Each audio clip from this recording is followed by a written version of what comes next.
Okay, good.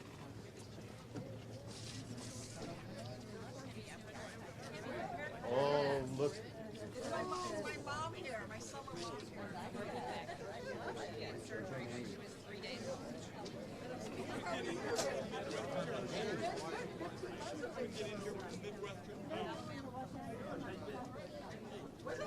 Oh my God.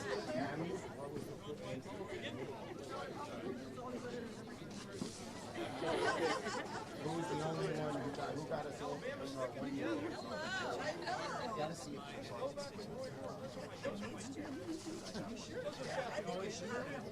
Okay, hold up the signs, everybody.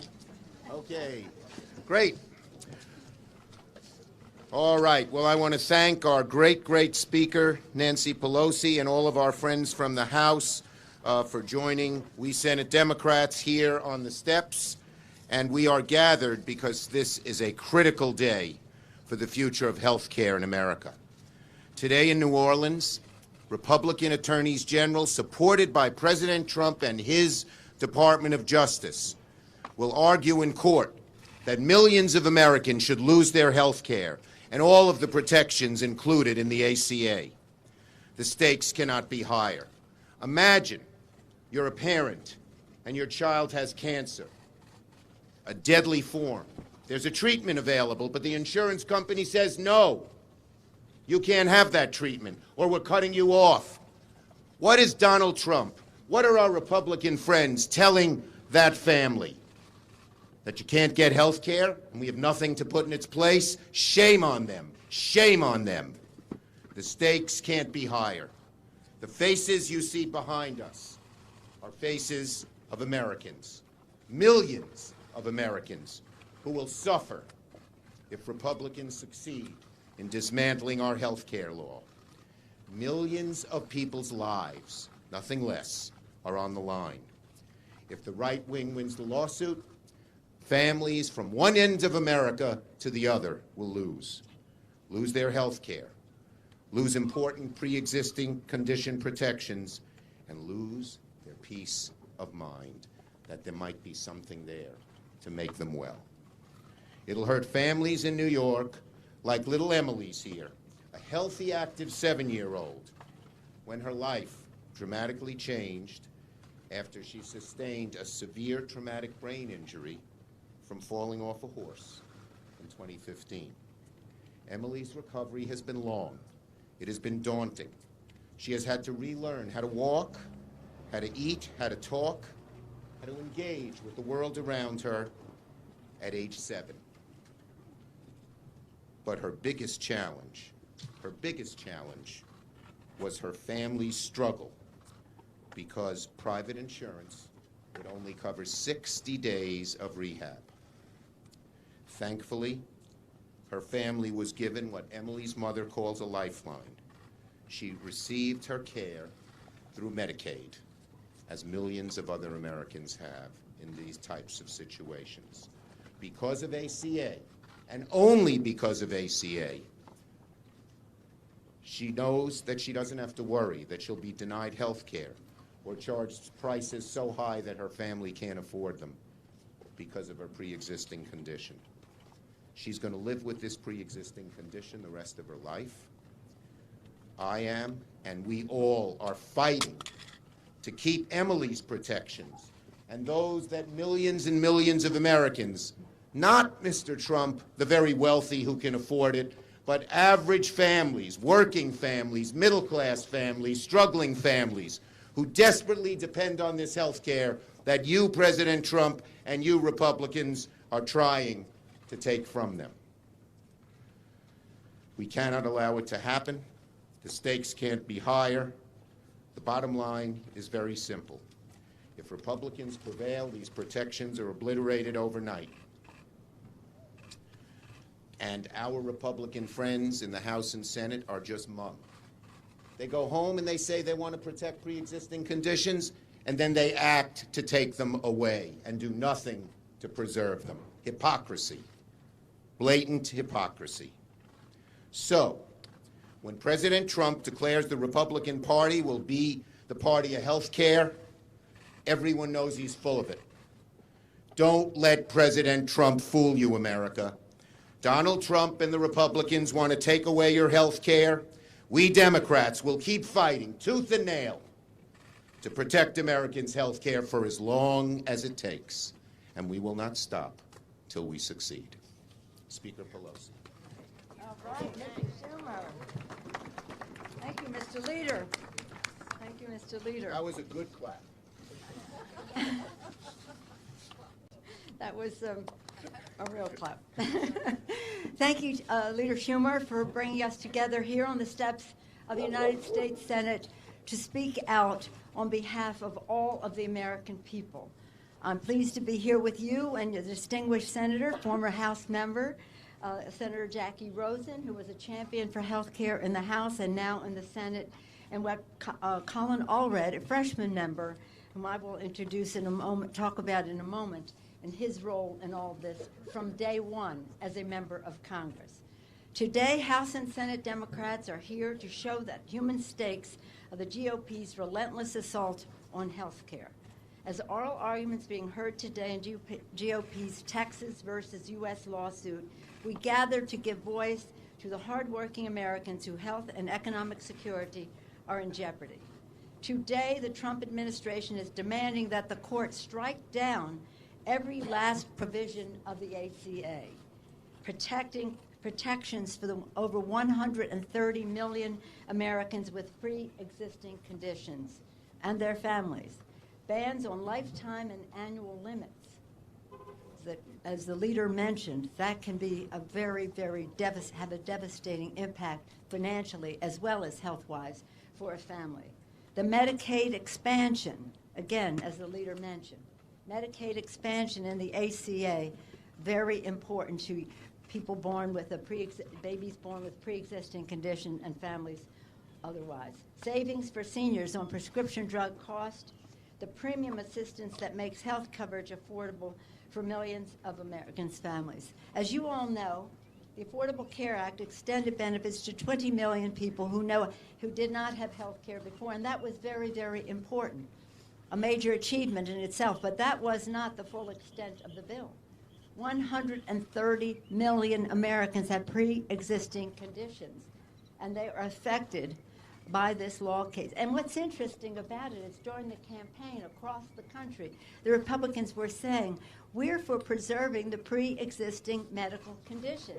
And yet they vote over and over again to prevent it, and now they're taking it to court. And the reason they think they have a chance in court is because what they did on the horrible GOP tax scam bill where they undermined the Affordable Care Act there. So every chance they get, they try to undermine the health and economic security, financial security of America's working families. The ACA is a pillar of health and economic security, standing alongside Medicare, Medicaid, and Social Security. But the GOP is showing that they want to destroy the Affordable Care Act for America's families. With the leadership of Colin Allred, as I mentioned earlier, and our outstanding freshman class, our majority voted on day one to show the full legal weight of the House against this disastrous GOP lawsuit. But more than 190 Republicans that day voted to be fully complicit in the administration's attempt to tear away health protections. Families across the nation have called on Congress to protect our care, and House Democrats are fighting for them. And may I pay tribute to the mobilization on the outside. Our inside maneuvering is very important to pass legislation, but we cannot succeed without the outside mobilizations of so many patient advocacy groups, little lobbyists, so many groups uniting and collaborating to protect our care. I thank them. I thank them for their leadership and their success. Democrats will continue to fight for the people to lower health care costs and the cost of prescription drugs and to protect people with pre-existing conditions. I wanted to call to your attention, and I'm so proud that so many colleagues in the House and Senate are here with their examples. We all have so many to choose from because there are so many examples in our constituencies. I am here with Jonah Cohen. He's my constituent in San Francisco. Jonah is 11 years old and will be entering into the 6th grade this fall. On April 11th, 2017, his life dramatically changed when he was diagnosed with type 1 diabetes. It's been a hard adjustment, especially as he has a phobia of shots. But he is trying to continue to live a normal life. He is a brown belt in Taekwondo and plays piano. He's a lovely young man. Now, imagine that this descended upon their family of April of last year. Every family in America is one phone call, one diagnosis, one accident away for being slaves to pre-existing conditions, the costs that they incur, and more importantly, the toll they take on the health of family members. It is really important that the court honor its precedents when it ruled in favor of the Affordable Care Act on a previous occasion. Now it is my privilege to yield to the distinguished senator from Nevada, as I mentioned, a former member of the House of whom we're very proud, Senator Jackie Rosen.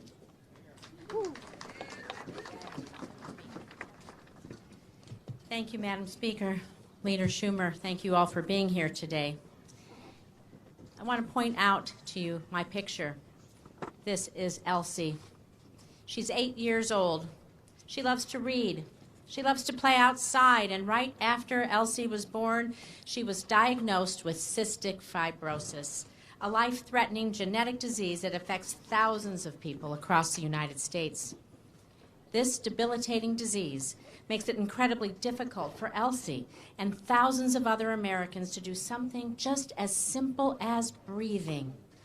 And what's even more tragic is that more than half the patients with cystic fibrosis don't live to be the age of 30.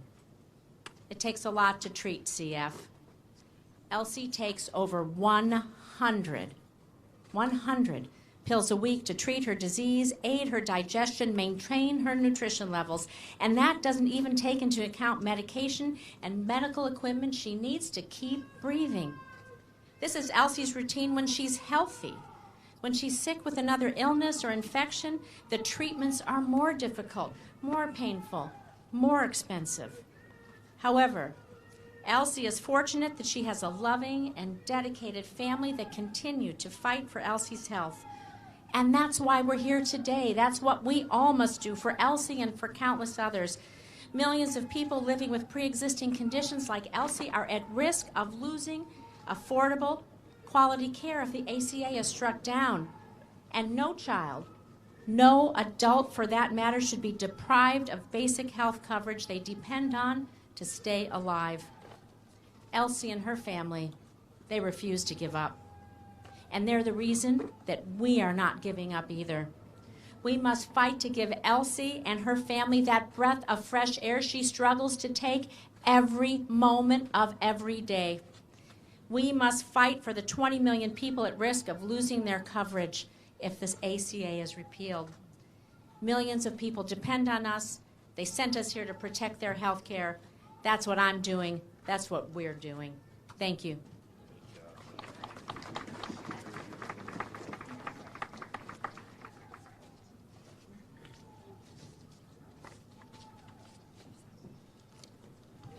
Well, good afternoon. Thank you, Speaker Pelosi, Leader Schumer, and Senator Rosen for leading the charge in this fight. It's an honor to be here fighting alongside you for Americans' health care. We are here today because of a cynical, partisan attack on our health care, the health care of hardworking Americans in our federal courts. The reality is this administration's careless lawsuit will rip away care from millions. That's why on my first day in Congress, I introduced a resolution that put the United States House of Representatives on the side of the people to protect our health care. And I was honored to be joined in that fight by many of my colleagues who are here today. My home state of Texas has the highest uninsured rate in the country. And in my home of Dallas County, 1 in 5 people don't have health insurance. If this attack succeeds, this lawsuit will send us spiraling backwards and harm hundreds of thousands of Texans. The fight to protect pre-existing conditions is personal to me. My mother is a breast cancer survivor. My wife Allie and I just celebrated the birth of our son, who's 5 months old. Those are both pre-existing conditions. I've told this story many times, but 2 years ago, on the day the House voted to repeal the Affordable Care Act, I met Natalie, a young mother who was spending her final weeks fighting cancer to advocate to protect the Affordable Care Act, and with it, the vital protections for people with pre-existing conditions like hers. Natalie was fighting so future mothers like her would be able to know their children so that they wouldn't have to worry about getting the coverage and the care that they need. Sadly, we lost Natalie last year, but stories like hers are all too common. Stories like the Rose family from Rowlett. I met Rob Rose at the Rowlett Veterans Resource Center opening, and he wrote into my office to share his story after the president decided to attack the Affordable Care Act in federal court. Rob used to work in sales, but when his company downsized, they let him go. Rob ultimately decided to retire early, but he wasn't yet eligible for Medicare. Because of the Affordable Care Act, he was able to find a plan that worked for him during this transition period in his life. He is now on Medicare, but his wife, Debbie, is still on an individual market plan. Though her premiums are too high, Rob told us that this plan gives them peace of mind as Debbie waits till she is eligible for Medicare next year. He wrote to me, "It's very important to provide older Americans that are not yet Medicare eligible with a way to buy insurance that actually works. This is an example of why we can't go backwards. We must work together to lower the cost of health care for American families like the Roses. I urge this administration, my colleagues in the House and the Senate, to end this partisan attack on our health care and to work with us to protect protections for people with pre-existing conditions and to make sure that every American family gets the care that they need. The American people are counting on us to get things done. That's why they sent us here. We have to stop this sabotage, this infighting. It's hurting the American people. It's hurting families like the Roses. And we are so much better than this. Thank you so much." And for everyone you've heard about, the 4 families, there are scores back here and millions in America. We're all going to hold up our signs so you can see them. It's they that it's all about.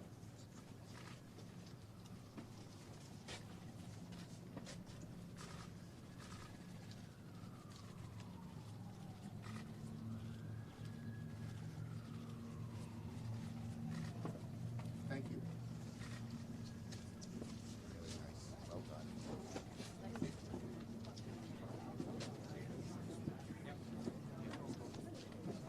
Thanks, everyone, for coming.